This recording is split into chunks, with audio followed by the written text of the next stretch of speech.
वैशाखको बेला यत्रो ठुलो खोला बग्न थालिसकेको छ।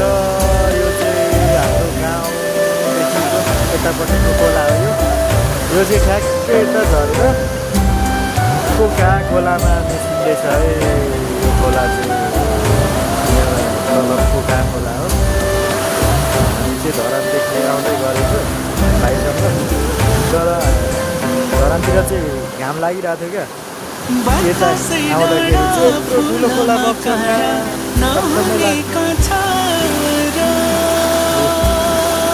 वैशाखमै मुहानहरू पुगिसकेका छ है खोलाको। अब माछा पक्रिनु पर्छ यो खोलामा। अहिलेको अहिले यत्रो खोला भयो